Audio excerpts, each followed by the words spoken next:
wabarakatuh.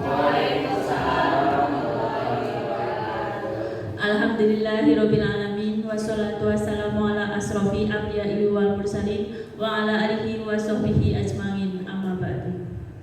Yang terhormat Bapak Kepala SMK Negeri Kebasen atau yang mewakili, yang kami hormati Ibu Wakil Kepala Sekolah Bidang Humas, serta Bapak Ibu Guru SMK Negeri Kebasen yang kami hormati pula. Puji syukur kita panjatkan kehadiran Allah Subhanahu wa Ta'ala, di mana pada hari ini, hari Rabu, tanggal 18 Oktober 2023, kita dapat berkumpul bersama di ruang rapat SMK Negeri Kebasen dalam rangka diseminasi budaya positif oleh saya sendiri, Wiwit Juliati. Kebetulan saya sebagai calon guru penggerak angkatan 9 dari SMK Negeri Kebasen. Susunan acara untuk hari ini, yang pertama adalah pembukaan. Untuk acara kedua yaitu menyanyikan lagu Indonesia Raya dan Mars Profil Pelajar Pancasila.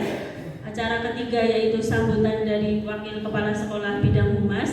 Acara keempat diskusi, dan acara terakhir yaitu penutup.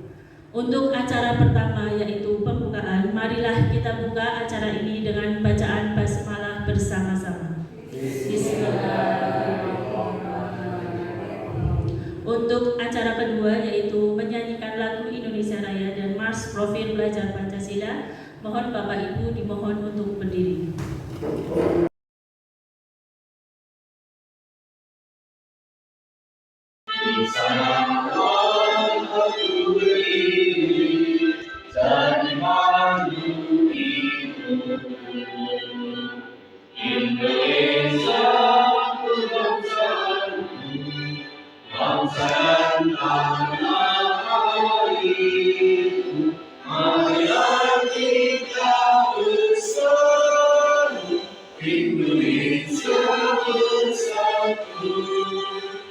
Itulah tanahku, itulah negeriku, bangsaku, rakyatku semuanya. Bangunlah jiwanya, bangunlah badannya untuk Indonesia Raya. Indonesia Raya, merdeka, merdeka, tanahku, negeriku yang kucinta. Indonesia Raya, merdeka, merdeka, Indonesia Raya.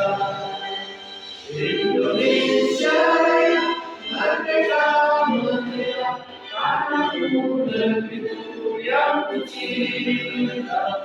Indonesia Raya, merdeka, merdeka, Indonesia Raya.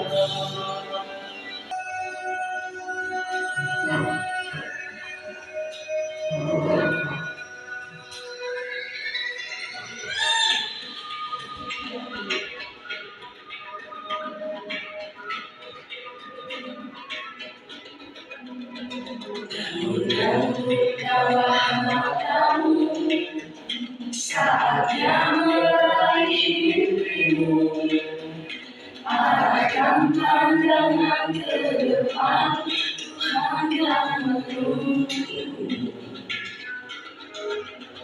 Sadarilah masa berganti, kemenangan kita hadapi.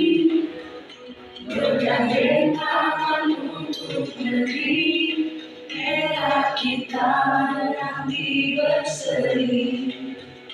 Kita pelajar Pancasila, kita bernasab sila-silanya. Kita pelajar Pancasila, ayo kita jalan untuk Indonesia. Bersatu dalam perbedaan, ketegangan dan berlari. Singkirkan egomu, oh kawan, demi negeri. Jadilah generasi emas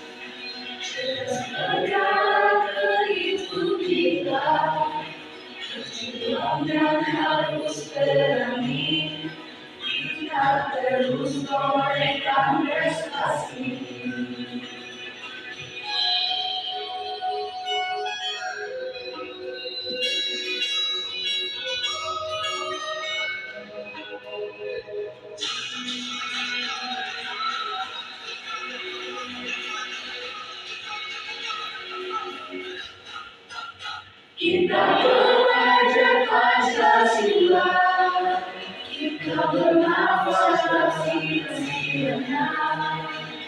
Kita belajar Pancasila, ayo kita jaga Indonesia. Kita belajar Pancasila, kita bernafas bersih-bersihnya. Kita belajar Pancasila, ayo kita jaga Indonesia. Ya, terima kasih Bapak Ibu, dimohon untuk bersyukur. Ya, terima kasih. Assalamualaikum warahmatullahi wabarakatuh. Alhamdulillahirabbil alamin wassalatu wassalamu ala asrofil anbiya'i wal mursalin wa ala alihi wa sahbihi ajmain. Amma ba'du. Yang terhormat Bapak Kepala SMK Negeri Kebasen, Bapak Prihatin Widianto SPD. Yang kami hormati Ibu Wiwit Yulianti SPD selaku CGP Angkatan 9. Yang kami hormati pula Bapak Ibu guru SMK Negeri Kebasen yang hari ini adalah sebagai peserta diseminasi budaya positif. Alhamdulillahirabbil alamin, pada kesempatan siang hari ini kita dapat berkumpul di sini dalam acara diseminasi positif tanpa suatu halangan apapun.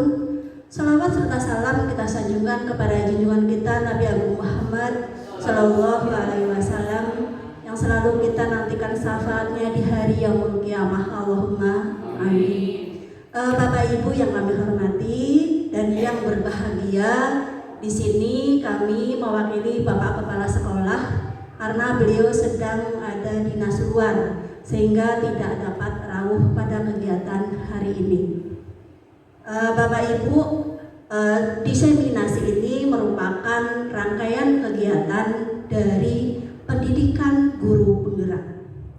Tentunya di sini kami selaku pihak sekolah mendukung sekali kegiatan diseminasi ini, yang harapannya Bu Wiwit adalah sebagai pelopor dan teman-teman di sini yang sebagai peserta mengikuti jejak beliau di sini. Semakin banyak CGP yang ikut dari SMK Negeri Kebasen, tentunya pengembangan sekolah akan semakin terbuka lebar. Nah, kebetulan CGP Angkatan 11 sudah dibuka, monggo untuk dimanfaatkan dengan sebaik mungkin untuk mendaftar pada CGP Angkatan 11. Nah, kali ini di kegiatan hari ini sebetulnya ini adalah kegiatan yang sangat bermanfaat dan kegiatan yang memang di sini Bapak Ibu termasuk orang-orang yang terpilih, orang-orang yang orang-orang yang memang beja itu ya, beruntung karena dari jumlah total guru dan karyawan dari 87 di sini ada beberapa perwakilan. Dengan harapannya Bapak Ibu di sini nanti dapat menerima materi hari ini dengan sebaik-baiknya. Adapun beberapa materi yang nanti akan disampaikan itu memang sangat bagus, di mana di sini nanti apa sih antara perbedaan hukuman, apa itu konsekuensi, dan apa juga itu restitusi. Apakah hukuman itu efektif untuk membuat jera bagi siswa kita di sini? Nah, terus apakah restitusi itu lebih baik dibandingkan hukuman? Di mana restitusi di sini adalah untuk menumbuh kembangkan motivasi intrinsik dari dalam diri murid agar mereka itu menjadi lebih bertanggung jawab, lebih mandiri, juga mereka akan lebih merdeka. Nah, Bapak Ibu yang berbahagia, kami harapkan setelah hari ini Bapak Ibu dapat menerapkan budaya positif yang atau kesepakatan kebajikan, nilai-nilai kebajikan yang sudah disepakati dapat diterapkan. Utamanya pertama adalah kepada diri kita sendiri dulu. Setelah kita terapkan kepada diri kita, harapannya diterapkan kepada siswa kita, yaitu pada saat kita melaksanakan pembelajaran di kelas. Berawal dari diri, kemudian pengembangan di kelas dengan harapan nanti budaya positif ini akan menjadi budaya SMK Negeri Kebasen, sehingga pembelajaran di SMK Negeri Kebasen berpihak pada murid dan membuat lingkungan yang aman dan nyaman. Dengan lingkungan aman dan nyaman tentunya murid itu akan betah dan akan pembelajaran yang dilakukan oleh Bapak Ibu tentunya dapat diterima dengan baik oleh anak-anak kita, yaitu siswa-siswi SMK Negeri Kebasen, yang tentunya nantinya sebagai bekal mereka untuk melanjutkan kuliah, juga untuk bekerja, juga untuk nanti dapat berwirausaha. Sekali lagi kami sampaikan selamat kepada Bapak Ibu yang di sini akan mengikuti diseminasi pada kegiatan hari ini. Monggo untuk diikuti dengan hikmat. Semoga dapat bermanfaat ilmunya. Demikian yang dapat kami sampaikan. Mohon maaf atas segala kekurangan. Wassalamualaikum warahmatullahi wabarakatuh.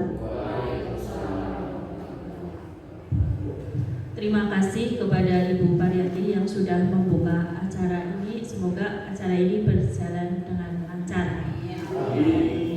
Untuk acara berikutnya yaitu langsung acara inti, yaitu diskusi. Kebetulan untuk diskusi kali ini saya yang akan mandu sebagai calon guru penggerak. Untuk materi pertamanya atau materi intinya itu adalah yang tadi sudah disampaikan tentang budaya positif. Tetapi sebelum kita ke materi budaya positif, kalau saya sudah diterapkan ke siswa itu sedikit ice breaking dulu. Ice breaking sekarang saya nggak akan yang joget-joget lagi. Mungkin joget-joget tapi nanti aja. Saya akan bercerita aja. Cerita saya kayak gini. Saya mau jalan-jalan, Bapak Ibu. Ikut. Nanti dulu kan, Bapak kan belum tahu saya jalan-jalan kemana. Saya itu mau jalan-jalan ke Paris. Oh, di situ ada mic. Silahkan, boleh. Gitu. Ya. Saya mau jalan-jalan ke Paris. Apakah Bapak Ibu mau ikut? Mau ikut enggak? Tidak. Oh, enggak. Ya Dalis, saya mau jalan-jalan ke Bali aja. Mau ikut enggak? Ikut. Ya, oke. Karena saya mau jalan-jalan dan Bapak Ibu mau ikut. Nah, tapi saya absen dulu. Kira-kira yang layak ikut itu siapa? Sebelumnya saya itu mau ngasih clue-nya itu adalah saya mau bawa barang, itu saya yang ikut itu harus satu barang aja. Kebetulan saya mau bawa barang Wardah. Sudah? Clue-nya udah tahu ya Bapak Ibu? Nah. Sekarang dari mungkin Pak yang ada mic-nya, dari Pak Teddy. Nah, Pak Teddy kira-kira kalau saya ajak mau bawa barang apa? Satu aja. Mantap. Nggak akan saya ajak. Terus Pak Faiz? Lotion. Nggak akan saya ajak. Lanjut, siapa lagi? Apa? Lipstick. Oh, nggak saya ajak. Pak Hadi?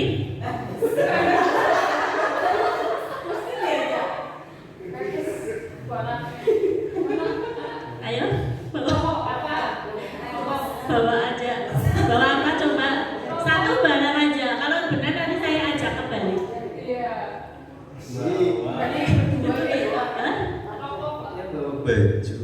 Nggak ada aja. Ya, saya ulangi lagi ya. Clue-nya itu saya ke Bali kan.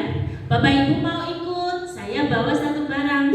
Barang yang saya bawa apa tadi? Wardah. Oke, lanjut mungkin Bu Dia. 4 orang sudah nggak saya akan ajak. Bu Dia mau bawa apa? Bu Dia mau bawa apa? Foundation. Nggak saya ajak. Ayo, Bu. Bu Madi mau bawa apa? Bawa satu. Wardah. Enggak saya ajak. Wardah ini pensil alisnya lah ya. Enggak ada. Terus mungkin Bu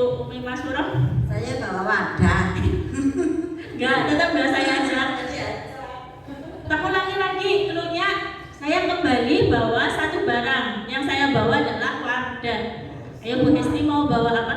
Bawa diri. Enggak saya ajak. Bawa uang yang banyak, bawa uang. Tetap enggak saya ajak. Bu Ayas mungkin? Kalau saya nggak usah bawa karena Apa? Bu Wiwit sudah bawa satu. Apa? Kan tadi bilangnya hanya satu, bawa satu. Bu Wiwit sudah bawa. Nah, saya jadi nggak mau bawa. Biar dia aja. Berarti tetap enggak saya ajak.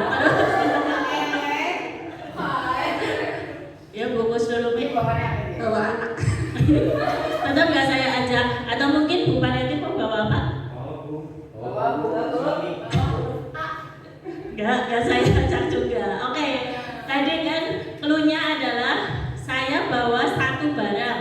Barang yang saya bawa apa tadi? Wadah. Nama saya siapa? Willy. Yang saya bawa apa?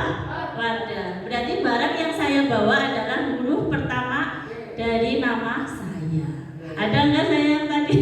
Tadi Bapak Ibu kan nggak menyebutkan satu huruf itu kan? Nah, contohnya mungkin Bu Diah. Nah, depannya kan D, berarti harusnya bawa diri, gitu kan bisa. Nah, kayak gitu. Satu lagi mungkin Pak Teddy, depannya T.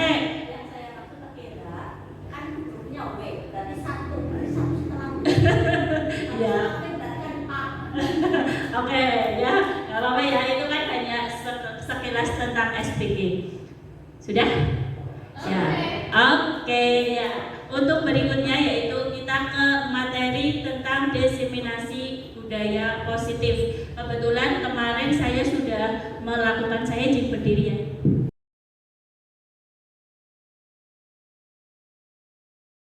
Saya sampaikan itu adalah budaya positif. Di sini yang materinya berupa yang pertama adalah tentang disiplin positif, yang kedua tentang kebutuhan dasar manusia, yang ketiga posisi kontrol guru, keempat keyakinan sekolah atau kelas, yang kelima adalah segitiga restitusi. Mungkin dari kelima yang saya paparkan nanti ada yang Bapak Ibu pernah mendengar?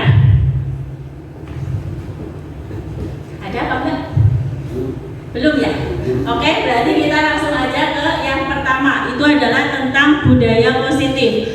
Pengertian dari budaya positif itu adalah nilai-nilai keyakinan dan kebiasaan yang berpihak kepada murid sehingga murid menjadi pribadi yang lebih baik. Dari yang pertama itu adalah disiplin positif. Nah, sengaja saya di sini memanggil ada salah satu dari tim kesiswaan, ada salah satu juga dari BK. Nah, kebetulan kan biasanya itu mungkin Bapak Ibu guru mendengar disiplin itu yang seperti apa? Mungkin bisa Bu Diah atau Pak Teddy yang mau. Oh, harus dua. Itu boleh. Ya, harus berdua pengungkapan kira-kira disiplin menurut Pak Teddy sama menurut Bu Diah itu yang kayak apa? Ada mainnya tadi ya? Oh, itu di depan saya juga. Monggo. Monggo Pak Teddy apa ya?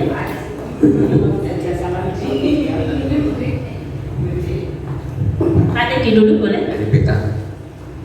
Ini legislasi. Menurut saya disiplin positif itu bisa dilihat seperti datang tidak terlambat kayak gitu dan mematuhi peraturan yang berlaku di sekolah. Bisa jadi. Terus mungkin ada Pak Teddy tadi tambahan.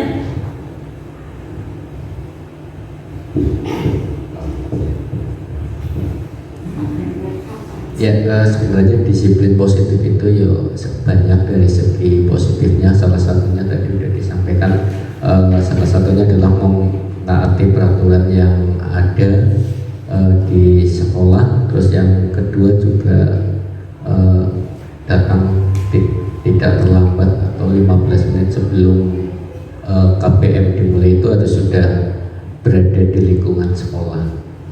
Itu salah satunya seperti itu.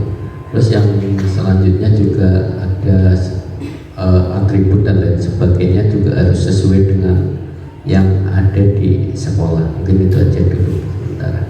Ya, luar biasa ya. Terima kasih sekali. Ya mungkin salah satunya ya bisa kasih applause untuk Pak Teddy dan Bu Diah. Ya, yang tadi disampaikan sama Bu Diah sama Pak Teddy itu cenderung kalau saya bisa menyimpulkan adalah suatu peraturan yang harus ditaati. Tetapi dari sini kita bisa melihat pengertian dari disiplin positif. Disiplin positif adalah pendekatan disiplin yang mengajarkan tanggung jawab kepada anak dan mengembangkan kesadaran diri berdasarkan nilai-nilai kebajikan. Jadi tidak hanya peraturan untuk ditaati seperti itu. Terus disiplin positif itu lebih fokus pada disiplin internal. Tadi yang sama Bu Pariyati sudah disampaikan, itu berarti di dalam diri. Jadi kalau tadi yang mungkin yang dibahas sama Bu Dia sama Pak Teddy itu kan cenderung disiplin itu kan peraturan. Berarti kan peraturan itu kan yang membuat sekolah kayak gitu. Nah, disiplin positif ini adalah fokusnya itu disiplin internal. Jadi diri kita itu yang sudah mulai sadar diri. Nah, di situ adalah pengertian dari disiplin positif yang memungkinkan siswa mengontrol tindakan mereka sendiri. Itu pengertiannya seperti itu. Terus dengan disiplin diri, siswa dapat memahami dan menyadari tindakan mereka berdasarkan motivasi internal, bukan karena pujian atau hukuman. Contoh kayak gini. Pengertian disiplin, kita memakai helm. Kalau kita memakai helm, itu tujuan kita apa? Selamat, oke. Selamat itu adalah nilai-nilai kebajikan yang tadi Bu Pariyati bilang. Berarti selamat itu sudah ada di dalam diri kita. Jadi bukan kita memakai helm itu untuk menghindari tilangan. Nah, seperti itu. Contohnya lagi tadi, misalkan datang tepat waktu. Kalau datang tepat waktu, itu kan kalau misalkan kita melihat dari peraturan kan biasanya untuk dilanggar. Seperti itu. Ya, jadi kalau kita datang tepat waktu, kita kan takut. Kayak misalkan Bapak Ibu mungkin berangkat absen. Nah, absennya kita itu kan selalu kurang dari jam 7. Sekarang saya mau tanya, itu absennya Bapak sebelum jam 7 itu karena apa?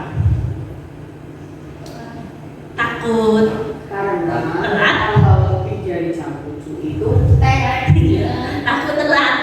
Iya.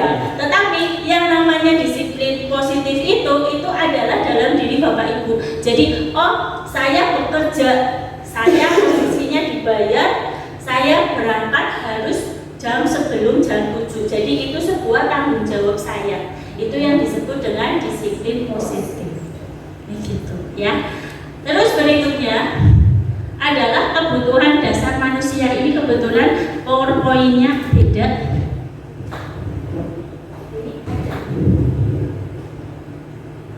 Ada pertanyaan mungkin dari pengertian disiplin positif dari Bapak Ibu semuanya? Belum ya? Tanya. Boleh? Kok ditambahin disiplin positif pada positifnya? Jadi kayak gini, materi yang saya ampu itu adalah tentang budaya positif. Iya, budaya positif itu salah satu tujuannya adalah menciptakan lingkungan yang positif. Lingkungan yang positif itu berasal dari disiplin positif. Jadi kalau disiplin itu kaitannya sama peraturan dan sebagainya, tapi kalau disiplin positif itu adalah keyakinan hati diri internal, seperti itu. Jadi tujuannya materi ini adalah siswa datang ke sini itu bukan takut dengan adanya peraturan, tapi mereka sudah sadar dengan dirinya sendiri. Oh, kalau misalkan saya berangkat ke sini menggunakan helm, berarti tujuannya adalah saya untuk selamat. Oh, misalkan kan ada peraturan kayak gini, mungkin di sekolah ada peraturan dilarang membuang sampah sembarangan. Ya, mesti kan anak itu dalam hatinya, waktu main apa guru nih. Tetapi kalau kunci utama tuh dalam diri anak itu adalah, oh saya nggak buang sembarangan, tujuannya adalah kelasnya itu bersih, berarti kesehatan. Nah itu yang namanya disiplin positif. Jadi tujuannya itu menanamkan dari mulai kita guru ke siswa. Dengan adanya nanti kan ada keyakinan kelas, dan kelas ada keyakinan seperti itu, nanti kan membentuk disiplin positif, membentuk lingkungan yang positif. Akhirnya terciptalah SMK Negeri Kebasen yang berbudaya positif. Kalau hanya takut karena peraturan, apakah bisa disebut disiplin positif? Itu disiplin aja. aja itu. Disiplin aja. Disiplin aja ya. Kalau dari kamus bahasa Indonesia.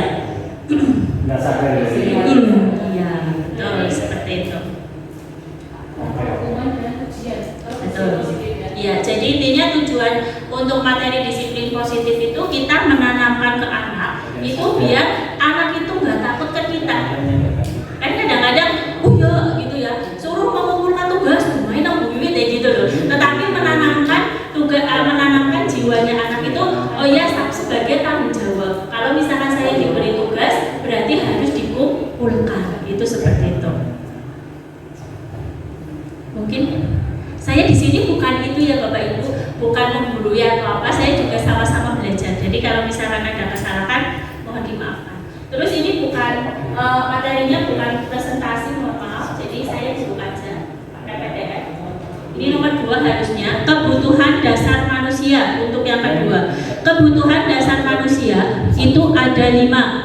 Yang pertama itu adalah bertahan hidup. Yang kedua, kasih sayang dan rasa terima kasih. Yang ketiga, kebebasan. Yang keempat, kesenangan. Dan yang kelima adalah penguasaan. Kita mulai dari bertahan hidup. Yang namanya kebutuhan untuk bertahan hidup berarti bersifat fisiologis. Untuk bertahan hidup itu berupa kesehatan, rumah, dan makan. Mungkin udah jelas ya. Terus kebutuhan kasih sayang dan rasa diterima itu adalah kebutuhan akan hubungan dengan koneksi sosial, kebutuhan untuk memberi dan menerima kasih sayang, dan kebutuhan untuk merasa menjadi bagian dari suatu kelompok. Sedangkan kebebasan adalah kebutuhan akan kemandirian, otonomi, memiliki pilihan dan mampu mengendalikan arah hidup seseorang. Terus yang terakhir adalah kesenangan. Kesenangan adalah kebutuhan untuk mencari kesenangan, bermain, dan bertakwa. Jadi kembali lagi ada 5 ya. Tertawa, maaf. Jadi ada 5 kebutuhan dari mulai bertahan hidup, cinta dan kasih sayang. Terus ada lagi tadi kebebasan, kesenangan. Satunya lagi adalah kekuasaan. Terus berikutnya penguasaan ini belum ya, ternyata keinginan untuk dianggap berharga, bisa membuat perbedaan, bisa membuat pencapaian, kompeten, diakui dan dihormati. Sekarang ada suatu kasus, bisa saya bacakan ya? Apa mau Bapak Ibu baca? Di tahun ini Dimas genap berusia 17 tahun.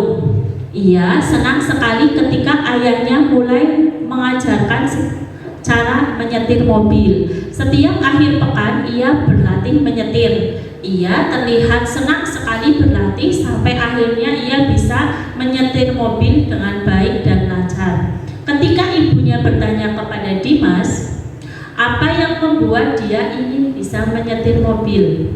Nah, dari soal ini itu ada alternatif jawaban. Jawabannya mungkin Dimas, aku merasa bangga dan keren. Yang kedua, biar bisa jalan-jalan naik mobil sama teman-temanku. Terus yang ketiga, menyetir mobil itu seru. Nah, dari alternatif jawaban tersebut mungkin Bapak Ibu bisa menyebutkan, kalau aku merasa bangga dan keren, berarti kebutuhan akan apa? Yang dari 5 itu tadi. Penguasaan, mungkin ada jawaban lain? Aku merasa bangga dan keren, itu berarti kebutuhan. Tebak aja nggak apa-apa. Kebutuhan penguasaan, ya betul ya. Terus yang kedua, biar bisa jalan-jalan naik mobil sama teman-temanku. Apa? Kebutuhan, ya kasih sayang dan rasa diterima. Soalnya di situ ada kunci sama teman-temanku gitu. Terus yang ketiga, menyetir mobil itu seru, berarti kebutuhan yang apa? Iya, betul, kebutuhan tentang kesenangan. Itu adalah 5 kebutuhan. Nah, silahkan. Nah, isi kuesioner ini nggak bisa ya, dengan jujur, apa kebutuhan dasar yang dominan saat ini? Saya mau tanya Bapak Ibu dulu aja. Ada mungkin satu aja jawaban. Nggak usah ditulis. Satu aja mungkin menjawab kebutuhan yang paling yang dominan saat ini? Mungkin Kasih saya. sayang. Ya, oke ya. Pak Faiz ya, kebutuhan yang dominan pada saat ini adalah kasih sayang. Mungkin ada apa alasannya kenapa yang dominan itu kasih sayang, Pak Faiz? Dia nantinya merasa senang kalau banyak orang yang sayang. Kebutuhan rasa nyaman, oke, dari Bu Cumi ya, oke ya. Ini langsung saja ya. Berdasarkan penelitian, tapi Pak Faiz usianya berapa ya? Antara 21 sampai 30 ternyata dalam fase kebebasan. Ya, ini adalah berdasarkan penelitian itu kalau usia 1 sampai 10 itu akan kasih sayang dan rasa diterima. Kalau 11 sampai 20 tahun itu tentang kekuasaan, 21 tentang 30 tentang kebebasan, yang 31 sampai 40 adalah tentang kesenangan. Itu hanya penelitian. Kan berbeda-beda ya. Ya, oke. Berikutnya adalah ada yang mau tanya dulu tentang kebutuhan dasar manusia yang 5 itu? Butuh kasih sayang. Mungkin ada yang mau tanya. Ini saya pakai ini. Boleh? Nanti dijawab bareng-bareng ya. Kembali lagi, saya juga nggak bisa gitu ya belajar. Nah, tadi kan kayak Pak itu kebutuhan rasa kasih sayang gitu. Kalau ini tidak bisa terpenuhi, kira-kira apa dampaknya dari yang bisa dirasakan sama orang? ya itu nanti yang akan di sini kebutuhan akan rasa kasih sayang ini kan materinya tentang disiplin positif. Nah, nanti memunculkan adanya suatu permasalahan. Nah, permasalahannya itu nanti kita selesaikan dengan yang namanya segitiga restitusi. Jadi intinya itu tujuan dari ini itu sebenarnya materi antara satu dengan yang satunya itu saling menyambung menjadi satu ya. Jadi adanya kebutuhan contoh kayak siswa kita mungkin ya, kebutuhan siswa kita kurang kasih sayangnya, akhirnya kan dia di sekolah ini menjadi caper dan sebagainya. Nanti dari permasalahan ini diselesaikan dengan yang namanya segitiga restitusi. Kayak gitu ya, Bu. Terima kasih, pertanyaan yang sangat bagus sekali. Mungkin ada pertanyaan lain? Lanjut saja lah ya, jawabnya. Oke. Berikutnya adalah posisi kontrol. Saya sampaikan itu adalah budaya positif. Di sini yang materinya berupa yang pertama adalah tentang disiplin positif, yang kedua tentang kebutuhan dasar manusia, yang ketiga posisi kontrol guru, keempat keyakinan sekolah atau kelas, yang kelima adalah segitiga restitusi. Mungkin dari kelima yang saya paparkan nanti ada yang Bapak Ibu pernah mendengar? Ada apa enggak? Belum ya? Oke, berarti kita langsung aja ke yang pertama. Itu adalah tentang budaya positif. Pengertian dari budaya positif itu adalah nilai-nilai keyakinan dan kebiasaan yang berpihak kepada murid sehingga murid menjadi pribadi yang lebih baik. Dari yang pertama itu adalah disiplin positif. Nah, sengaja saya di sini memanggil ada salah satu dari tim kesiswaan, ada salah satu juga dari BK. Nah, kebetulan kan biasanya itu mungkin Bapak Ibu guru mendengar disiplin itu yang seperti apa? Mungkin bisa Bu Diah atau Pak Teddy yang mau? Oh, harus dua. Itu boleh. Harus berdua pengungkapan kira-kira disiplin menurut Pak Teddy sama menurut Bu Diah itu yang kayak apa? Ada mainnya tadi ya? Oh, itu di depan saya juga. Monggo. Monggo Pak Teddy apa ya?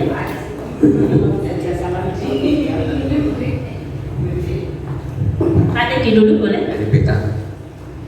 Ini legislasi. Menurut saya disiplin positif itu bisa dilihat seperti datang tidak terlambat kayak gitu, dan mematuhi peraturan yang berlaku di sekolah. Bisa jadi. Terus mungkin ada Pak Teddy tadi tambahan?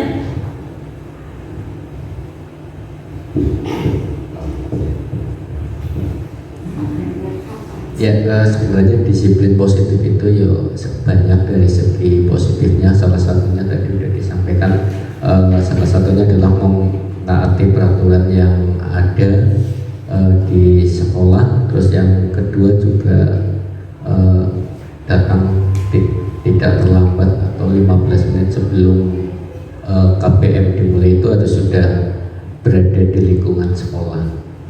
Itu salah satunya seperti itu. Terus yang selanjutnya juga ada atribut dan lain sebagainya juga harus sesuai dengan yang ada di sekolah. Mungkin itu aja dulu sementara. Ya, luar biasa ya. Terima kasih sekali. Ya mungkin salah satunya ya bisa kasih applause untuk Pak Teddy dan Budia. Ya, yang tadi disampaikan sama Budia sama Pak Teddy itu cenderung kalau saya bisa menyimpulkan adalah suatu peraturan yang harus ditaati. Tetapi dari sini kita bisa melihat pengertian dari disiplin positif. Disiplin positif adalah pendekatan disiplin yang mengajarkan tanggung jawab kepada anak dan mengembangkan kesadaran diri berdasarkan nilai-nilai kebajikan. Jadi tidak hanya peraturan untuk ditaati seperti itu. Terus disiplin positif itu lebih fokus pada disiplin internal. Tadi yang sama Bu Pariyati sudah disampaikan, itu berarti di dalam diri. Jadi kalau tadi yang mungkin yang dibahas sama Budia sama Pak Teddy itu kan cenderung disiplin itu kan peraturan. Berarti kan peraturan itu kan yang membuat sekolah kayak gitu. Nah, disiplin positif ini adalah fokusnya itu disiplin internal. Jadi diri kita itu yang sudah mulai sadar diri. Nah, di situ adalah pengertian dari disiplin positif yang memungkinkan siswa mengontrol tindakan mereka sendiri. Itu pengertiannya seperti itu. Terus dengan disiplin diri, siswa dapat memahami dan menyadari tindakan mereka berdasarkan motivasi internal, bukan karena pujian atau hukuman. Contoh kayak gini. Pengertian disiplin, kita memakai helm. Kalau kita memakai helm, itu tujuan kita apa? Selamat, oke. Selamat itu adalah nilai-nilai kebajikan yang tadi Bu Pariyati bilang. Berarti selamat itu sudah ada di dalam diri kita. Jadi bukan kita memakai helm itu untuk menghindari tilangan. Nah, seperti itu. Contohnya lagi tadi, misalkan datang tepat waktu. Kalau datang tepat waktu, itu kan kalau misalkan kita melihat dari peraturan kan biasanya untuk dilanggar. Seperti itu. Ya, jadi kalau kita datang tepat waktu, kita kan takut. Kayak misalkan Bapak Ibu mungkin berangkat absen. Nah, absennya kita itu kan selalu kurang dari jam 7. Sekarang saya mau tanya, itu absennya Bapak sebelum jam 7 itu karena apa? Takut. Karena telat. kalau lebih dari jam 7 itu Takut telat. Iya. Tetapi yang namanya disiplin positif itu adalah dalam diri Bapak Ibu. Jadi, saya bekerja, saya posisinya dibayar, saya berangkat harus jam sebelum jam 7. Jadi itu sebuah tanggung jawab saya. Itu yang disebut dengan disiplin positif. Begitu, ya. Terus berikutnya adalah kebutuhan dasar manusia. Ini kebetulan PowerPoint-nya beda.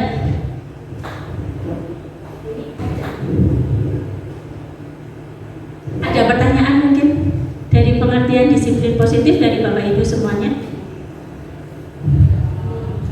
Belum ya? Tanya. Boleh? Kok ditambahin disiplin positif ada positifnya? Jadi kayak gini, materi yang saya ampu itu adalah tentang budaya positif. Iya, budaya positif itu salah satu tujuannya adalah menciptakan lingkungan yang positif. Lingkungan yang positif itu berasal dari disiplin positif. Jadi kalau disiplin itu kaitannya sama peraturan dan sebagainya, tapi kalau disiplin positif itu adalah keyakinan hati diri internal, seperti itu. Jadi tujuannya materi ini adalah siswa datang ke sini itu bukan takut dengan adanya sadar dengan dirinya sendiri. Oh, kalau misalkan saya berangkat ke sini menggunakan helm, berarti tujuannya adalah saya untuk selamat. Oh, misalkan kan ada peraturan kayak gini, mungkin di sekolah ada peraturan dilarang membuang sampah sembarangan. Ya, mesti kan anak itu dalam hatinya, kok main bapak guru nih. Tetapi kalau kunci utama atau dalam diri anak itu adalah, oh saya nggak buang sembarangan, tujuannya adalah kelasnya itu bersih, berarti kesehatan. Nah itu yang namanya disiplin positif. Jadi tujuannya itu menanamkan dari mulai kita guru ke siswa. Dengan adanya nanti kan ada keyakinan kelas, dan kelas ada keyakinan seperti itu, nanti kan membentuk disiplin positif, membentuk lingkungan yang positif. Akhirnya terciptalah SMK Negeri Kebasen yang berbudaya positif. Kalau hanya takut karena peraturan, apakah bisa disebut disiplin positif? Itu disiplin aja itu. Disiplin aja. Disiplin aja ya. Kalau dari kamus bahasa Indonesia. Nggak sadar dari Iya, betul seperti itu. Hubungan dengan ujian. Betul. Iya, jadi intinya tujuan untuk materi disiplin positif itu kita menanamkan ke anak itu biar anak itu nggak takut ke kita. Kan kadang-kadang, ya gitu ya, suruh mengumpulkan tugas, main aku bibit ya gitu loh. Tetapi menanamkan jiwanya anak itu, oh ya sebagai tanggung jawab. Kalau misalkan saya diberi tugas, berarti harus dikumpulkan. Itu seperti itu. Mungkin saya di sini bukan itu ya Bapak Ibu, bukan menggurui atau apa, saya juga sama-sama belajar. Jadi kalau misalkan ada kesalahan, mohon dimaafkan. Terus ini bukan materinya bukan presentasi, mohon maaf. Jadi saya buka aja pakai PDF. Ini nomor 2 harusnya kebutuhan dasar manusia. Untuk yang kedua, kebutuhan dasar manusia itu ada 5. Yang pertama itu adalah bertahan hidup. Yang kedua, kasih sayang dan rasa terima kasih. Yang ketiga, kebebasan. Yang keempat, kesenangan. Dan yang kelima adalah penguasaan. Kita mulai dari bertahan hidup. Yang namanya kebutuhan untuk bertahan hidup berarti bersifat fisiologis. Untuk bertahan hidup itu berupa kesehatan, rumah, dan makan. Mungkin udah jelas ya. Terus kebutuhan kasih sayang dan rasa diterima itu adalah kebutuhan akan hubungan dengan koneksi sosial, kebutuhan untuk memberi dan menerima kasih sayang, dan kebutuhan untuk merasa menjadi bagian dari suatu kelompok. Sedangkan kebebasan adalah kebutuhan akan kemandirian, otonomi, memiliki pilihan dan mampu mengendalikan arah hidup seseorang. Terus yang terakhir adalah kesenangan. Kesenangan adalah kebutuhan untuk mencari kesenangan, bermain, dan bertakwa. Jadi kembali lagi ada 5 ya. Tertawa, maaf. Jadi ada 5 kebutuhan, dari mulai bertahan hidup, cinta dan kasih sayang, terus ada lagi tadi kebebasan, kesenangan, satunya lagi adalah kekuasaan. Terus berikutnya penguasaan ini belum ya, ternyata keinginan untuk dianggap berharga, bisa membuat perbedaan, bisa membuat pencapaian, kompeten, diakui dan dihormati. Sekarang ada suatu kasus, bisa saya bacakan ya? Apa mau Bapak Ibu baca? Di tahun ini Dimas genap berusia 17 tahun. Ia senang sekali ketika ayahnya mulai mengajarkan cara menyetir mobil. Setiap akhir pekan ia berlatih menyetir. Ia terlihat senang sekali berlatih sampai akhirnya ia bisa menyetir mobil dengan baik dan lancar. Ketika ibunya bertanya kepada Dimas, apa yang membuat dia ingin bisa menyetir mobil? Nah, dari soal ini itu ada alternatif jawaban. Jawabannya mungkin Dimas, aku merasa bangga dan keren. Yang kedua, biar bisa jalan-jalan naik mobil sama teman-temanku. Terus yang ketiga, menyetir mobil itu seru. Nah, dari alternatif jawaban tersebut mungkin Bapak Ibu bisa menyebutkan, kalau aku merasa bangga dan keren, berarti kebutuhan akan apa? Yang dari 5 itu tadi. Penguasaan, mungkin ada jawaban lain? Aku merasa bangga dan keren, itu berarti kebutuhan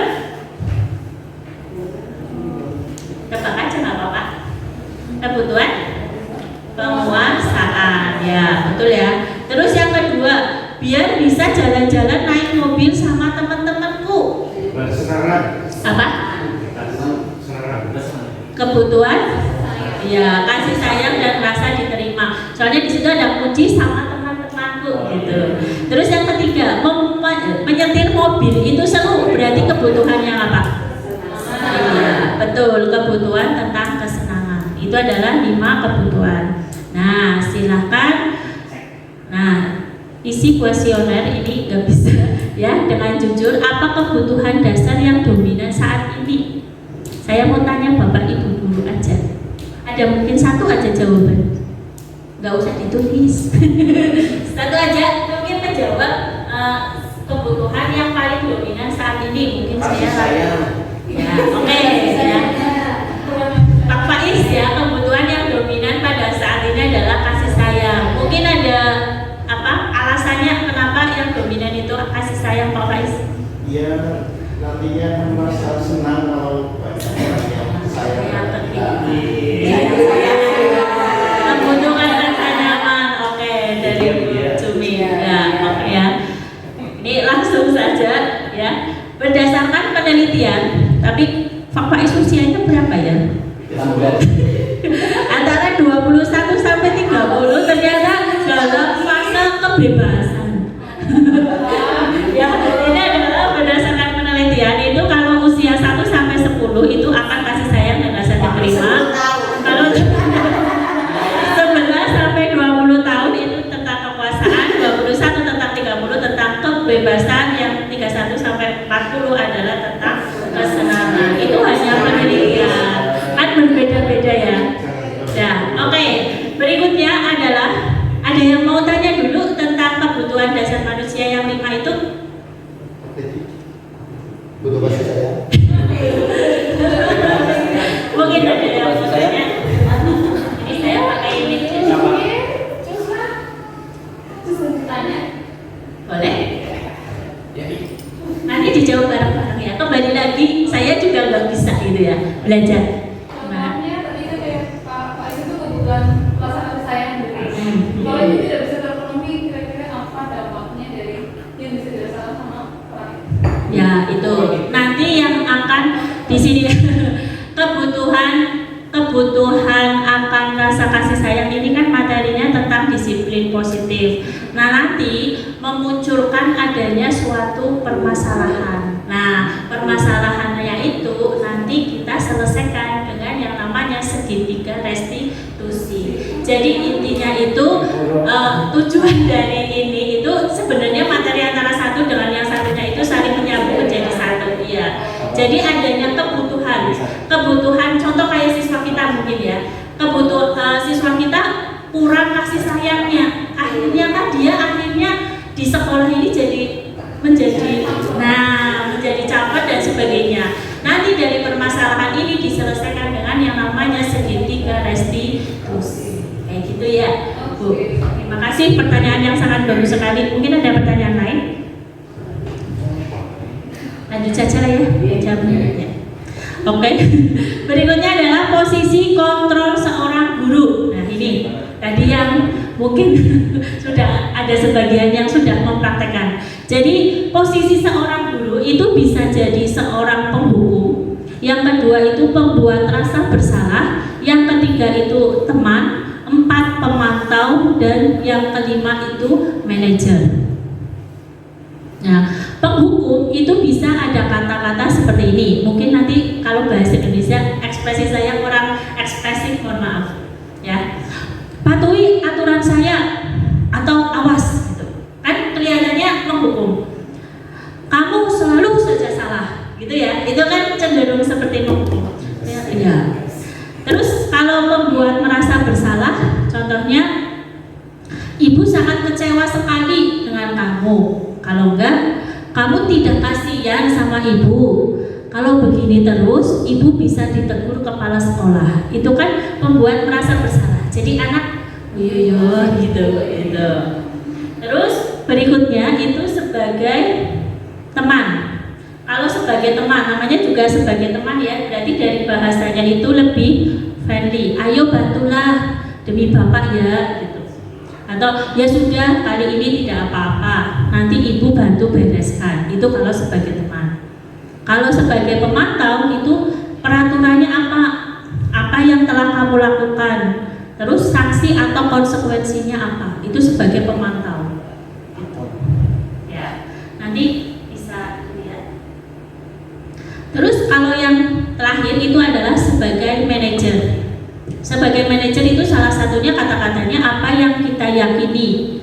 Berarti kembali nanti ke keyakinan kelas. Terus jika kamu perbaiki ini, hal ini menunjukkan apa tentang dirimu. Terus yang ketiga, apa rencana kamu untuk memperbaiki hal ini. Sebelum kita ke materi berikutnya, mungkin dari 5 posisi guru ini menurut Bapak Ibu yang paling tepat berarti yang apa? Iya, manajer ya. Oke. Nah, ini saya salah mau nulis BO tapi di sini TM, terus saya lupa juga kalau di sini Tebasen, terus di sini adalah Sapal, kan dekat ya. Saya pikirannya agak kacau ya. Di sini Budi BO aja ya. Budi merupakan murid kelas 10 BO 1. Sudah 3 hari berturut-turut Budi selalu datang terlambat ke sekolah. Rumahnya yang jauh di Sampang seringkali dijadikan alasan keterlambatannya. Nah, di sini ada tugas untuk Bapak Ibu, mohon maaf. Ambil satu kertas undian yang berisi 5 posisi kontrol. Terus berikutnya diskusikan dengan rekan sebelah Anda bagaimana contoh kalimat yang sesuai untuk kasus di atas. Terus ucapkan dengan penuh kepenjiwaan. Ya, mungkin ini kan 1, 2, 3, 4, 5 10 orang pas bisa ngambil satu-satu.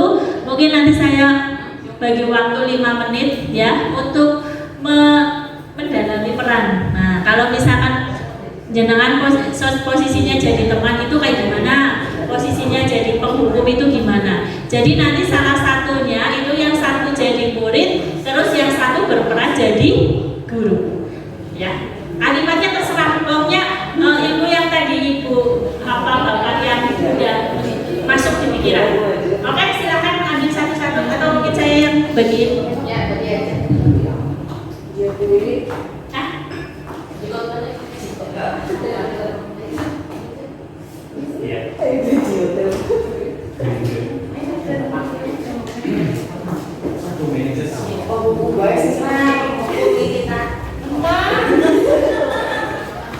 Ya, silakan sambil duduk, sambil makan, sambil orang guru. Nah ini tadi yang mungkin sudah ada sebagian yang sudah mempraktekkan. Jadi posisi seorang guru itu bisa jadi seorang penghukum. Yang kedua itu pembuat rasa bersalah. Yang ketiga itu teman.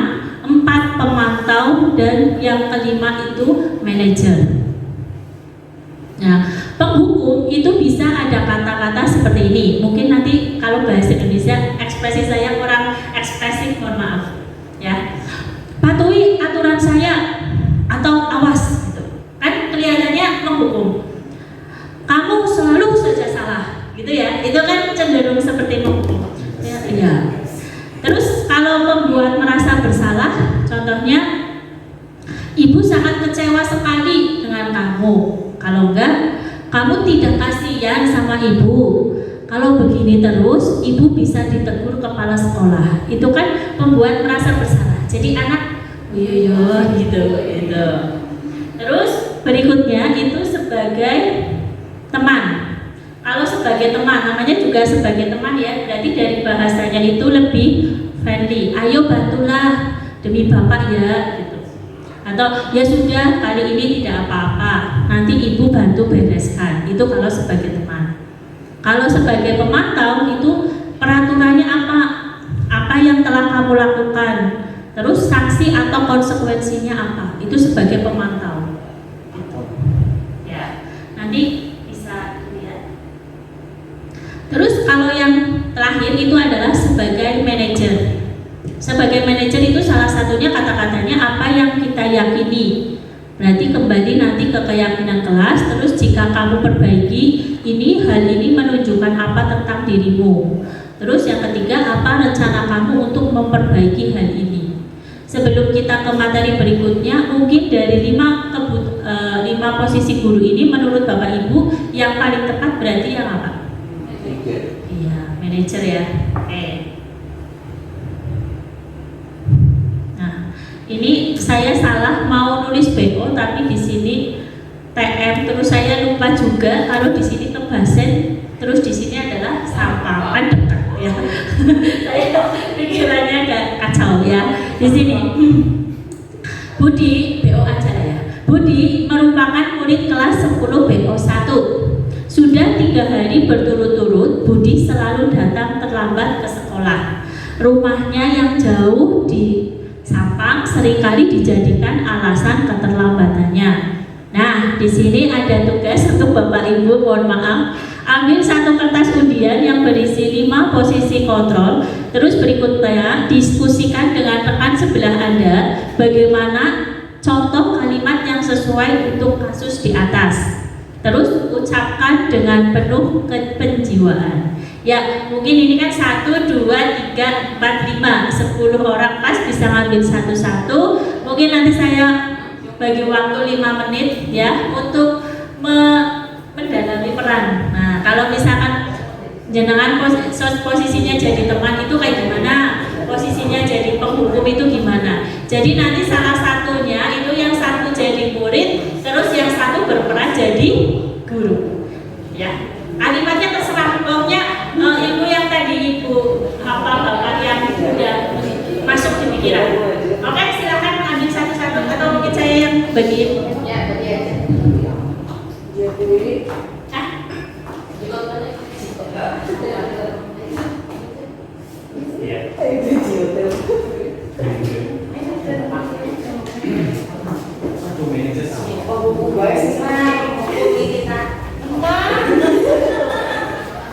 Ya, silakan sambil duduk, sambil makan, sambil duduk. Iya Bu. Kenapa kamu terlambat lagi? Aku kesiangan. Kesiangan mulu.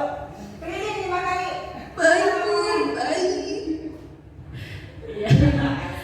Oke, terima kasih Bu Murad. Mungkin bisa menyimpulkan kalau penghukum itu yang kayak gimana. Mungkin bisa menyimpulkan, maksudnya tadi kan Bu Murad sama Bu Hesti itu kan sebagai penghukum ya, bisa menyimpulkan oh kalau penghukum itu kayak gimana ya gitu. Kalau kurang keras sih menghukum.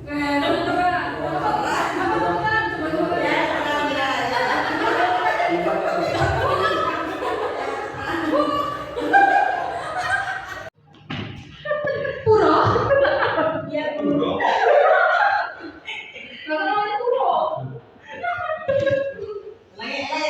Budi aja nih alurnya Budi sih. Budi. Iya, Bu Guru. Kenapa kamu datang terlambat lagi? Maaf, Bu, kesiangan. Ya kalau kayak gitu lari ke lapangan kali. Baik, Bu.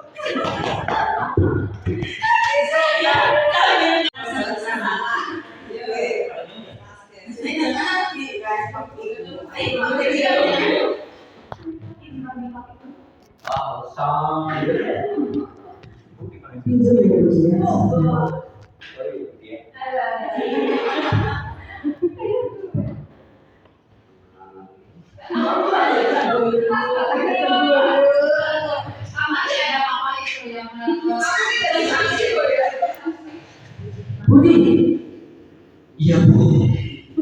Kenapa kamu terlambat lagi?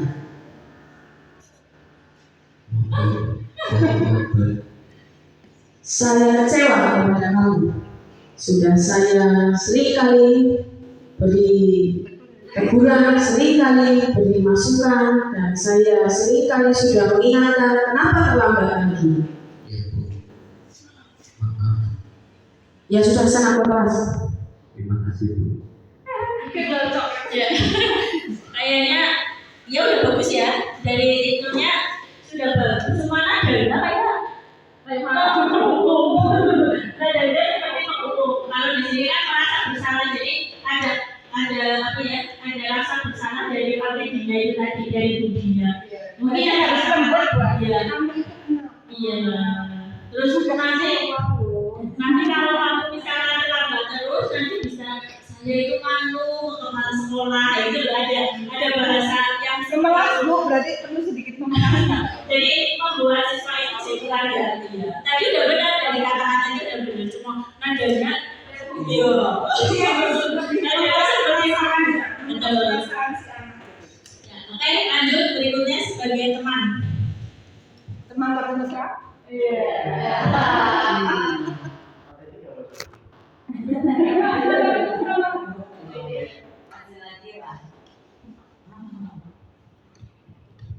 Guru bedanya Budiman, kan?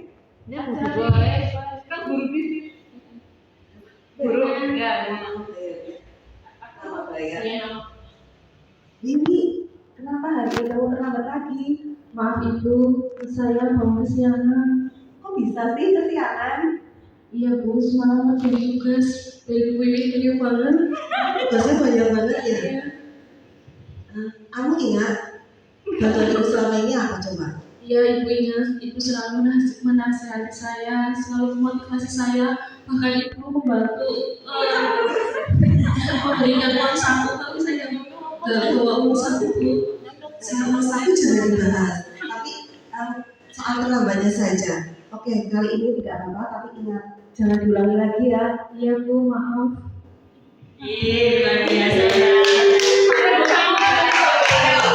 Ini dapat menyimpulkan kalau sebagai teman itu kayak gimana?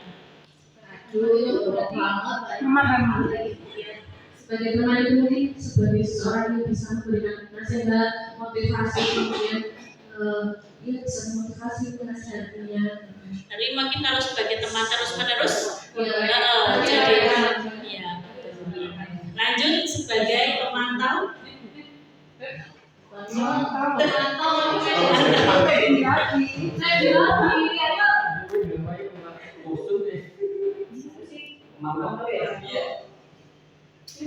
Nyonteknya lah, tuh, banget kalau mata lah. Terus sama Bukan guru bahasa Indonesia.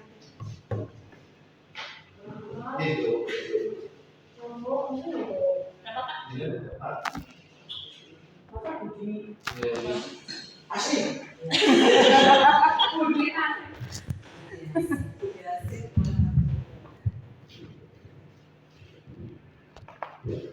Asik. Kenapa hari kamu terlambat? Hidupnya kepala. Kamu tahu kan jika terlambat apa yang akan didapatkan? Ya Pak, saya tahu saya harus keliling lapangan 5 kali. Ya udah sekarang nanti ditaruh lagi sekalian. Iya Pak. Oke, terima kasih. Ada perbedaan ya tadi dari teman sama dari pemantau. Kalau pemantau itu ditanyakan aturannya apa, konsekuensinya apa, terus ditunggu. Namanya juga pemantau. Kamu misalkan anak siswa datang telat, misalkan sudah ada perjanjian menulis apa selama setengah jam. Nah, yang namanya pemantau ya berarti oke, nanti setelah jam pelajaran selesai nanti tungguin kamu menulis itu kayak gitu. Itu yang namanya pemantau. Jadi tahu peraturannya, konsekuensinya, terus ditungguin, dipantau. Lanjut yang terakhir sebagai manajer. Ini pas sekali nih manajer PKK. Manajer PKK dengan manajer UP akuntansi. Budi, Iya Bu, kenapa hari ini kamu terlambat? maaf Bu, semalam saya tidurnya kemalaman, jadi bangunnya kesiangan Bu. Kamu tahu kesepakatan kelas yang sudah kita buat bersama? Iya Bu, saya tahu. Salah satunya kami akan berangkat tepat waktu saat ke sekolah Bu. Nah, itu kamu sudah tahu. Jika kamu meyakini jika kamu meyakini keyakinan kelas kesepakatan yang sudah kita buat, apakah kamu akan memperbaikinya? Iya Bu, saya berjanji nanti malam saya tidurnya tidak terlambat lagi, biar bangunnya tidak kesiangan lagi Bu. Oke, terima kasih karena kamu sudah mau berusaha untuk memperbaiki. Iya Bu. Iya. Closing dengan manajer itu ya seperti itu ya. Jadi Bapak Ibu hanya sebagai itu aja, pengetahuan aja bahwa posisi kontrol kita itu sebagai guru itu ada 5. Bisa ada penghukum, ada merasa bersalah, ada teman, pemantau, dan manajer. Tapi tadi sudah tahu semuanya bahwa kalau misalkan ada kesalahan ya kalau bisa kita posisinya itu sebagai manajer seperti seperti itu ya. Terus untuk berikutnya, nah ini tadi yang sudah dipraktekkan.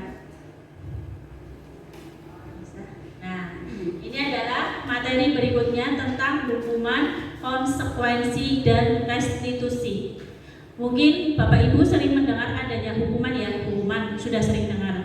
Konsekuensi juga sering. Terus yang terakhir itu adalah restitusi. Kita ke gambar yang di bawah ini. Kalau misalkan melihat gambar tersebut, jika Anda adalah guru tersebut, apa yang akan Anda lakukan? Itu berarti gambar apa ya? Iya, Bapak Ibu guru sedang mengajar tetapi siswanya itu adalah tidur ya. Menurut Bapak Ibu, mungkin ada yang mau menjawab apakah yang akan Bapak Ibu lakukan? Dibangunkan, susu muka, kembali lagi ke hukum dong ya. Tetapi ini adalah materi antara hukuman, betul ya. Nah, sekarang kita membedakan antara pengertian hukuman dan konsekuensi. Hukuman itu tidak direncanakan sebelumnya. Terus murid tidak dilibatkan, bersifat satu arah atau guru yang memberikan, murid yang menerima. Terus dapat berupa fisik maupun psikis, itu hukuman. Sedangkan kalau konsekuensi itu adalah konsekuensi yang dibuat merupakan hasil kesepakatan antara guru dan murid. Bersifat dua arah karena murid diperbolehkan mengutarakan pendapatnya tentang konsekuensi apa yang akan diperoleh jika terjadi pelanggaran. Nah, sekarang saya mau tanya Bapak Ibu, berjemur di lapangan basket pukul 12 siang karena mengobrol dengan teman. Menurut Bapak Ibu ini hukuman atau konsekuensi? Hukuman. Oke, kita lihat jawabannya, hukuman. Berikutnya, lari mengelilingi lapangan basket 2 kali karena terlambat 10 menit untuk pelajaran PCOK.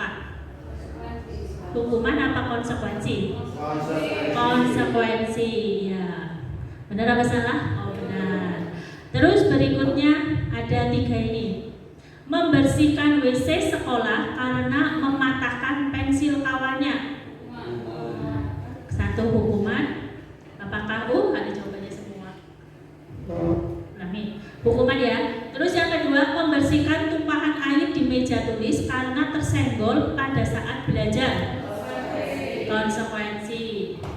Terus yang terakhir, berdiri di depan kelas sambil mengangkat 1 kaki karena tidak bisa menjawab pertanyaan. Hukuman. Ya, dari situ udah jelas ya antara hukuman dan konsekuensi. Terus materi berikutnya itu adalah restitusi. Nah, mungkin Bapak Ibu baru mendengar ya. Tadi ada yang disampaikan oleh Bu Hesti, ini adalah kelanjutannya.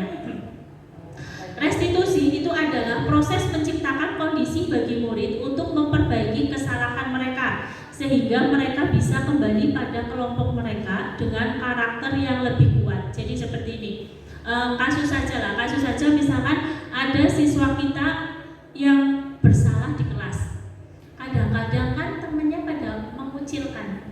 Benar apa enggak? Nah, ini ada proses yang namanya restitusi. Restitusi juga merupakan proses kolaboratif yang mengajarkan murid untuk mencari solusi untuk masalah mereka dan membantu murid berpikir tentang orang seperti apa yang mereka inginkan dan bagaimana mereka harus memperlakukan orang lain. Itu menurut Charles Gossen tahun 96. Nah, ini kalimat-kalimat yang menunjukkan adanya suatu restitusi. 1. Bapak atau Ibu guru tidak tertarik untuk mencari siapa yang salah, tapi Bapak Ibu guru ingin mencari solusi masalah ini. Terus berbuat salah itu tidak apa-apa, yang penting kita bersedia untuk memperbaikinya. Yang ketiga, kamu pasti punya alasan ketika melakukan hal itu. Yang keempat, kamu ingin menjadi siswa yang seperti apa. Terus yang terakhir adalah bagaimana cara kamu untuk menyelesaikan masalah ini. Jadi intinya kalau siswa bersalah itu kita tidak langsung ngejar atau tidak langsung dia itu bersalah. tetapi ada kata-kata yang seperti ini. Ya, jadi memunculkan siswa itu menceritakan kesalahannya apa. Dari kesalahannya apa, dia sadar. Ya, oh saya telah ini. Dan yang terakhir adalah dia berusaha untuk memperbaiki. Itu yang disebut dengan restitusi. Gitu. Mungkin dari sini ada yang mau bertanya Bapak Ibu. Tepuk sukses. Di hatiku ada cinta, di mulutku ada doa, di tanganku ada karya. Sukses, yes. Keyakinan sekolah atau kelas. Di sini pengertiannya merupakan metode untuk menimbulkan kembali disiplin positif yang didasari oleh motivasi dari dalam diri. Guru berperan dalam mewujudkan keyakinan bersama di sekolah atau kelas melalui kesepakatan antara guru dan siswa. Namanya juga keyakinan kelas ya, jadi ada kesepakatan antara guru dan siswa. Keyakinan tersebut berupa pernyataan universal yang mudah diingat dan dipahami dan harus diterapkan dalam lingkungan sekolah. Jadi tujuannya itu adalah ada kesepakatan guru dan siswa dari sebuah peraturan. Adanya peraturan, tadi kan saya sudah berkali-kali bilang, peraturan itu cenderung untuk dilanggar. Tetapi karena ada keyakinan, kan membekas di hati. Jadi dia itu melakukan dari dirinya sendiri, bukan karena adanya suatu peraturan. Makanya muncullah keyakinan.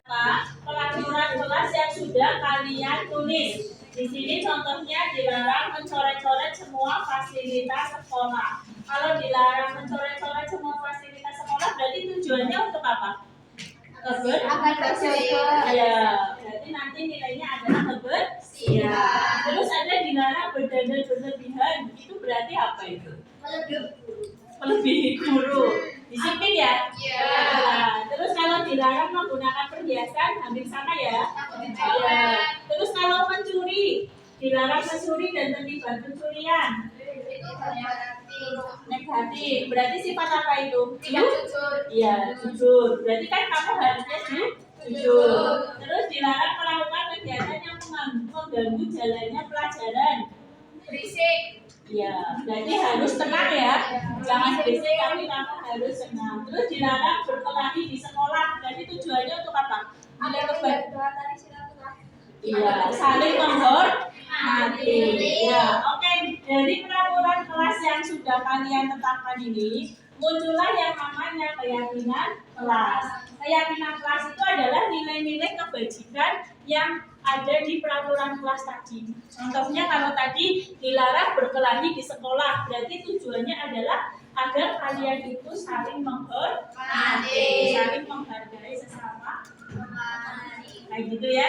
Ya. Oke, silakan dari peraturan ini kalian tuliskan untuk keyakinan kelasnya. Biar kita sepakati untuk kelas 11 A4 itu keyakinan kelasnya. Silakan.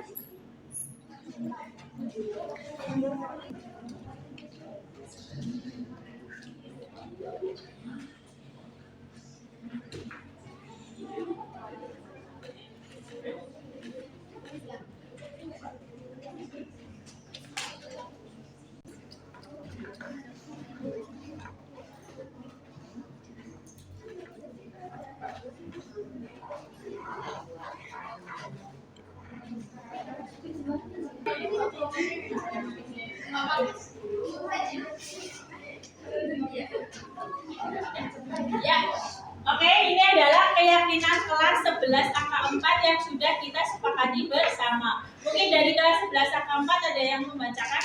Ya, teman-teman udah pada tahu? Oh iya, coba Nisa. Yang keras ya. Di sini saya akan membacakan keyakinan kelas 11 akuntansi 4. Yang pertama, kami akan sungguh-sungguh belajar dengan penuh antusias dan bertanggung jawab.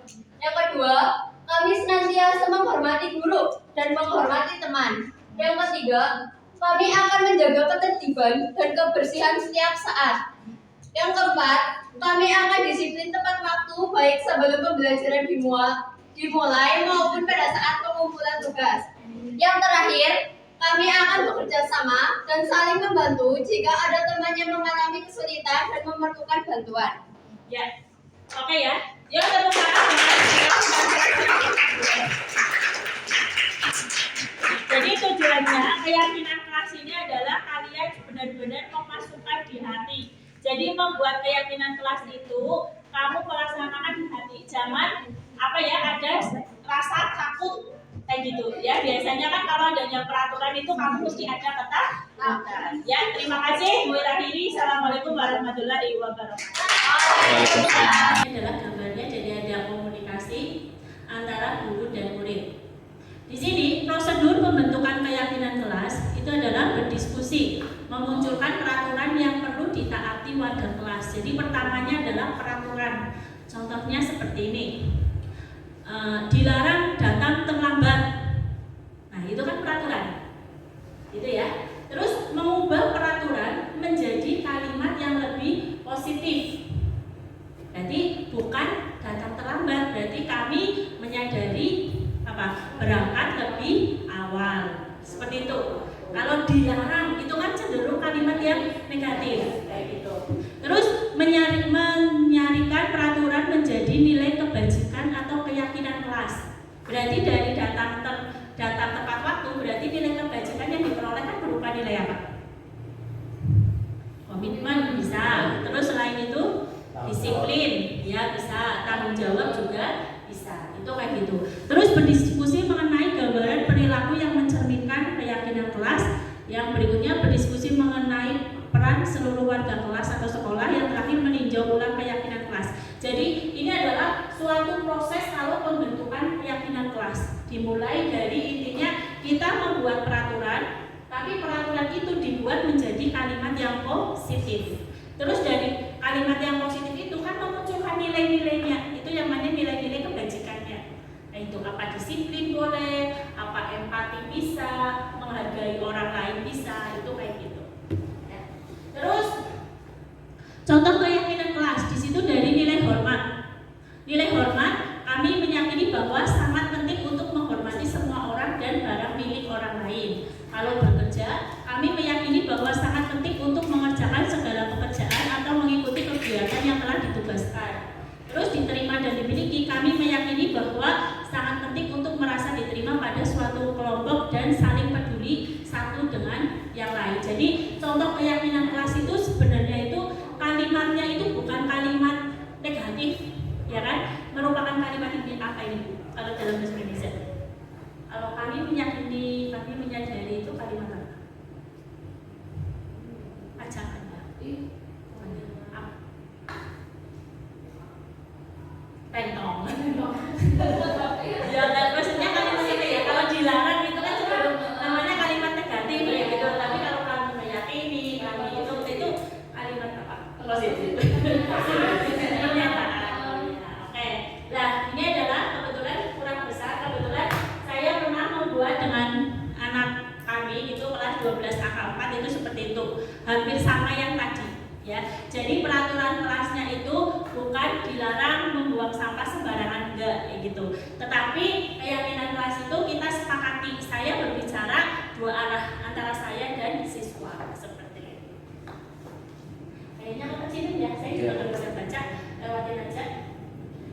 Oke. Sebelum di sini ada bersikap positif dan negatif, Bapak Ibu di situ kan ada stick note, ya. Ada stick note. Coba saya minta tolong Bapak Ibu menuliskan, nanti ditulis namanya aja, tulis nama sama nama satu-satu aja. Berarti nanti diisi di tabel yang pertama di sini. Jadi peraturan kelasnya apa, keyakinan kelasnya apa. Contohnya tadi yang saya contohkan. Misalkan dilarang datang terlambat, itu kan peraturan kelas. Lah, keyakinannya itu berarti disiplin, komitmen dan sebagainya. Kayak gitu. Ditulis nama di bagian atas ya. Berarti nanti yang ditempelkan ada dua. Setiap Bapak Ibu guru. Ini nempel, ini nempel. Ini nempel, ini nempel. Kayak gitu. Ditulis namanya. Iya, ditulis nama biar saya tahu kalau Bu Umi Mas Puro itu peraturannya apa gitu. Bebas atau mungkin tidak boleh. Dilarang memakai perhiasan sembarangan atau dilarang HP atau dilarang berdiskusi, ngobrol sendiri kayak gitu.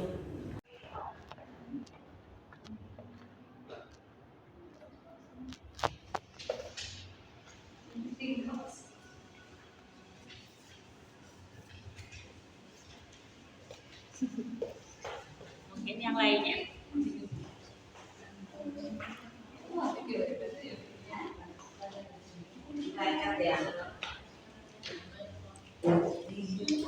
Ini ada Bu Hesti.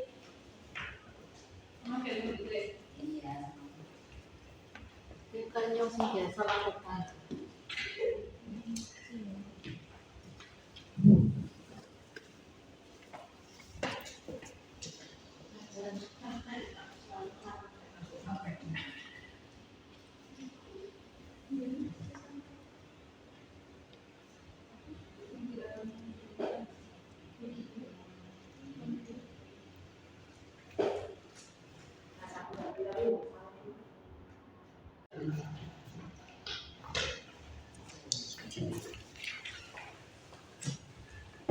Cukup ya.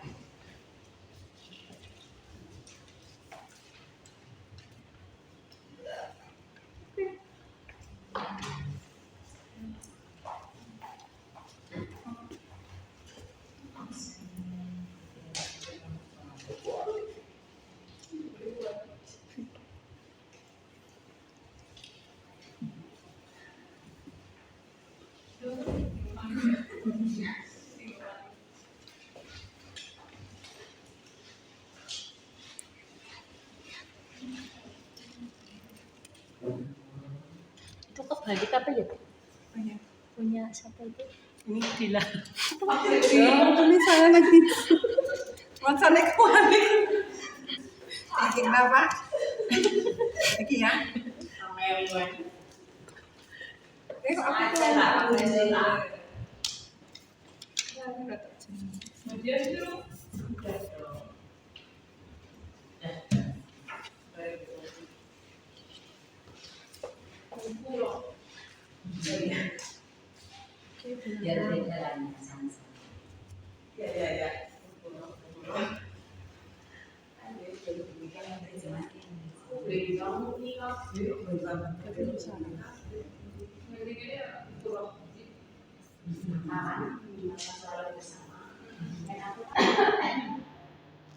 Peraturan kelas dilarang membuang sampah di laci.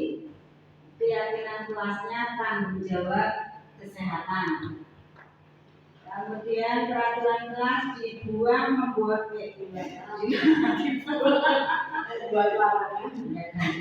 dilarang menggunakan HP saat pembelajaran praktek kecuali diizinkan oleh guru. Keyakinan kelasnya tanggung jawab.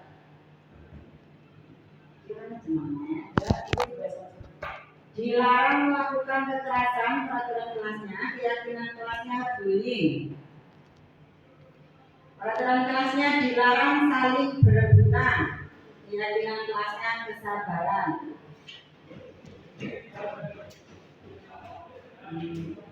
Peraturan kelasnya dilarang membuat coretan di dinding dan meja. Keyakinan kelasnya tidak boleh melempar candaan yang berlebihan atau mengarah ke perundungan. Peraturan kelasnya dilarang menggunakan HP saat pembelajaran kecuali memang diizinkan oleh guru. Keyakinan kelasnya tanggung jawab. Ya. Oke, sudah bisa ya, sudah mulai bisa ya Bu. Jadi baca berarti ada yang sama.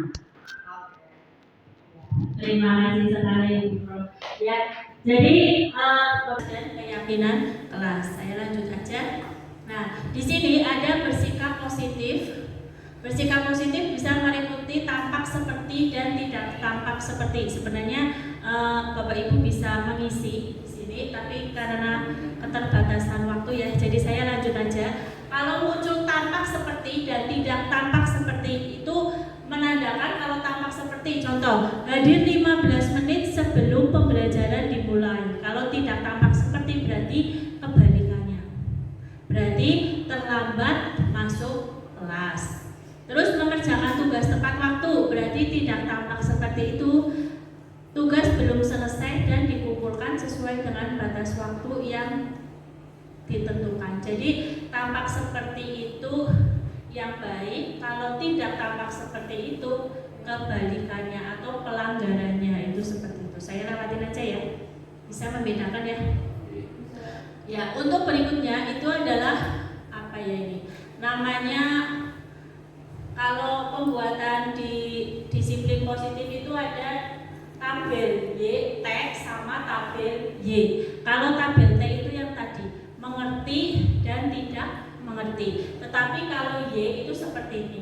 Jadi terdengar, terlihat dan berperilaku. Contoh dari yang terdengar, satu orang berbicara, mari saya bantu. Itu kan dengar, maksudnya dari ucapan. Terus dari terlihat, saling membantu dan bekerja sama. Terus dari perilaku, contohnya berarti di situ bersikap ramah dan sopan dalam berbicara. Jadi dalam disiplin positif atau keyakinan kelas itu terdengarnya ya enak, terlihatnya ya enak dan berperilakunya juga enak, bagus gitu. Lanjut, tugas guru. Nah ini, tugas guru itu harusnya adalah menyampaikan materi pelajaran, membuat keyakinan kelas, memberikan motivasi, memberikan refleksi setiap akhir pembelajaran, memberikan contoh perilaku yang baik, memberikan penilaian dan memperlihatkan semua murid dengan memperhatikan semua murid dengan adil. Sedangkan guru itu tugasnya bukan, nah ini ya, ini adalah bukan tugas guru menyakiti atau disakiti, memarahi murid, tidak memberi contoh yang baik kepada murid, memaksa kehendaknya kepada murid, membeda-bedakan murid yang pintar dengan yang bodoh, mengerjakan tugas murid, yang terakhir meminta hadiah kepada murid karena keberhasilan prestasi murid. Itu yang tidak sebaiknya dilakukan. Terus murid tugasnya berangkat ke sekolah tepat waktu, menjalankan keyakinan kelas, belajar dengan sungguh-sungguh, mengerjakan tugas yang diberikan guru, mendengarkan guru atau tempat lainnya berbicara, bertanya kepada guru jika belum paham, dan menjaga sopan santun. Tetapi di situ juga ada bukan tugasnya murid, itu menyakiti atau disakiti, berkata-kata jorok, tidak santun kepada guru dan temannya, tidak mau mengerjakan tugas yang diberikan guru, merusak barang-barang milik orang lain, mengejek temannya, memerintah orang lain untuk mengerjakan tugasnya, dan tidak menghormati kepada guru. Itu adalah hal yang tidak. Ini sudah ya, sudah dilakukan Bapak Ibu guru, tugas keyakinan kelas sudah. Sekarang materi yang terakhir. Materi yang terakhir adalah segitiga restitusi. Segitiga restitusi. Segitiga restitusi merupakan sebuah strategi yang dapat dilakukan sebagai proses penciptaan kondisi menuntun murid untuk memperbaiki kesalahan-kesalahan yang mereka lakukan. Nah, di segitiga restitusi itu ada 3 tahapan. Yang pertama itu adalah menstabilkan identitas. Ini yang apa ini? Kalau kayak gini berarti apa? Mendatar ya? Oh, horizontal. Terus yang kesini, yang kedua adalah validasi tindakan yang salah. Terus yang terakhir itu adalah menanyakan keyakinan. Itu kebetulan saya nggak terlalu jelas ya. Jadi lewati aja ya. Oke. Penerapan segitiga restitusi dalam penyelesaian masalah. Sebagai seorang guru yang berperan sebagai manajer, saya menggunakan segitiga restitusi dalam penyelesaian masalah. Nah, tadi yang saya bilang, jadi segitiga restitusi itu ada 3 tahap. Yang pertama adalah menstabilkan identitas. Bagian dasar dari segitiga restitusi bertujuan untuk mengubah identitas anak dari orang yang gagal karena melakukan kesalahan menjadi orang yang sukses, dari merasa sedih dan emosional hingga mampu menggunakan fungsi rasional. Terus yang kedua adalah menstabilkan identitas. Anak yang sedang mencari perhatian adalah anak yang sedang mengalami kegagalan. Dia mencoba untuk memenuhi kebutuhan dasarnya, namun ada benturan. Kalau kita mengkritik dia, maka kita akan tetap membuatnya dalam posisi gagal. Kalau kita ingin menjadi proaktif, maka kita harus meyakinkan si anak. Tadi ada hubungannya sama yang Bu Esti tanyakan ya. Terus yang terakhir, kalimat refleksi pada langkah menstabilan identitas. Ya, tadi sudah ya yang materi restitusi tadi, saya lewati aja. Terus langkah yang terakhir adalah validasi tindakan yang salah. Seperti tindakan kita dilakukan dengan suatu tujuan, yaitu memenuhi kebutuhan dasar. Kalau kita memahami kebutuhan dasar apa yang mendasari sebuah tindakan, kita akan bisa menemukan cara-cara paling efektif untuk memenuhi kebutuhan tersebut. Menurut teori kontrol, semua tindakan manusia baik atau buruk pasti memiliki maksud atau tujuan tertentu. Di sini ada validasi tindakan yang salah. Kita langsung aja ke ini percakapannya. Kita langsung ke ada sebuah kasus penerapan dan penugasan segitiga restitusi. Nah, ini saya akan bacakan kasusnya ya. Guru matematika dan wali kelas 8. Ibu Santi sakit sehingga tidak dapat masuk dan mengajar. Akhirnya dicarikan guru pengganti, Ibu Eni. Ibu Eni baru mengajar 2 tahun menjadi guru SMP. Beberapa murid perempuan, Vivi dan Natali, mengetahui hal ini dan mulai menggunakan kesempatan dan bersikap seenaknya, tertawa tidak mengindahkan kehadiran Ibu Eni. Ibu Eni mencoba menyapa Vivi dan Natali dengan ramah, sampai mengingatkan mereka untuk tetap fokus pada pengerjaan tugas. Ayolah, tugasnya dikerjakan, nanti ibu ditegur Bapak Kepala Sekolah kalau kalian tidak kerjakan tugas. Tolong bantu ibu ya. Stop dulu ini. Kalau dari kata-kata ini berarti sebagai apa? Masih kan ya? Ayolah, tugasnya dikerjakan, nanti ibu ditegur Bapak Kepala Sekolah. Iya. Tolong bantu ibu ya. Namun Vivi dan Natali malah jadi tertawa. Ah ibu, santai saja bu. Mereka tetap tidak mengerjakan tugas, malah mengobrol. Keesokan harinya Ibu Santi memanggil Vivi dan Natali serta menanyakan tentang laporan Ibu Eni. Ibu Santi menanyakan apakah mereka bersedia melakukan memperbaiki permasalahan yang ada. Vivi dan Natali sempat ragu-ragu dan membela diri, namun pada akhirnya mengatakan akan minta maaf. Ibu Santi menanggapi bahwa tindakan itu boleh saja dilakukan bila mereka sungguh-sungguh ingin meminta maaf. Namun Ibu Santi menanyakan kembali apakah mereka bisa lakukan untuk menggantikan rasa tidak dihormati Ibu Santi. Baik Vivi maupun Natali mengakui bahwa perilaku mereka tidak sesuai dengan keyakinan kelas. Ibu Santi melanjutkan kembali apa yang akan mereka lakukan untuk memperbaiki. Nggak kelihatan ya? Setelah berpikir sejenak, Natali dan Vivi mengusulkan bagaimana kalau mereka mengadakan sebuah diskusi kelompok dengan teman-temannya. Tema yang mereka pilih adalah penerapan keyakinan kelas, terutama tentang sikap saling menghormati dan bagaimana penerapan di kehidupan sehari-hari di sekolah. Usulan kedua adalah mengirimkan email kepada Ibu Eni tentang gagasan mereka tersebut. Mereka pun memberitahu Ibu Eni bahwa mereka telah memberitahu Kepala Sekolah Pak Hasan. Bila waktu ada ketiadaan guru, maka mereka mungkin akan memilih Bu Eni sebagai pengganti. Nah ini langkah-langkah restitusi yang dijalankan oleh Ibu Santi. Ibu Santi kan berarti posisinya sebagai apa? Wali kelas ya. Sebagai wali kelas dia nggak bisa tetap terus digantikan sama Ibu Eni. Nah, langkah dari segitiga restitusi itu ada 3 tadi. Dari menstabilkan identitas, berarti Ibu Santi menanyakan apakah mereka bersedia melakukan memperbaiki permasalahan yang ada. Berarti menemukan masalahnya, kayak gitu ya. Terus validasi tindakan, berarti Ibu Santi menanggapi bahwa tindakan itu boleh saja dilakukan bila mereka sungguh-sungguh ingin meminta maaf. Namun Ibu Santi menanyakan kembali apa yang mereka bisa lakukan untuk menggantikan rasa tidak dihormati Ibu. Bukan Ibu Santi ya, harusnya Ibu Eni ya gitu. Terus kalau menanyakan keyakinan, Ibu Santi menanyakan apakah ada gagasan terhadap apa yang akan mereka lakukan untuk memperbaiki kesalahan. Jadi mengembalikan lagi. Jadi anak melakukan kesalahan, ya kan, dari identitas, dari menstabilkan identitas itu anak melakukan kesalahan, validasi tindakan, anak udah tahu salah dan anak ingin memperbaiki. Terus yang untuk keyakinan itu anak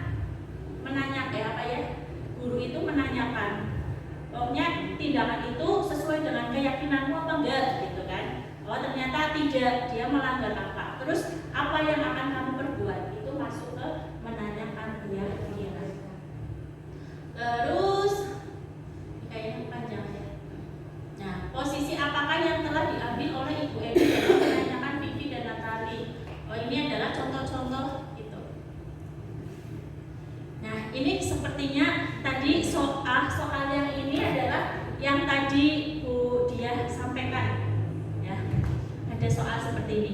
Mungkin nanti Bu Dia bisa menjawab kasusnya. Sabrina hari itu bangun terlambat dan terburu-buru sampai di sekolah. Dia pun akhirnya sampai di gerbang sekolah, tapi baru menyadari kalau tidak menggunakan sepatu hitam seperti tertera di peraturan sekolah. Di depan kelas ada Bapak Lukman memperhatikan sepatu Sabrina yang berwarna coklat. Sabrina berusaha menjelaskan bahwa dia terburu-buru dan salah mengenakan sepatu.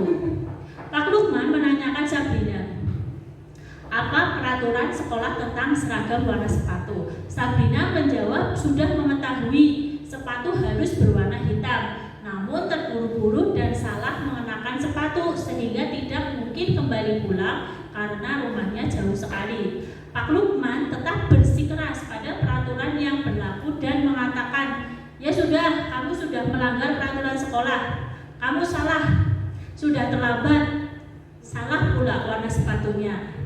Segera buka sepatumu kalau tidak bisa mengenakan warna sepatu sesuai peraturan. Kalau dari sini berarti sebagai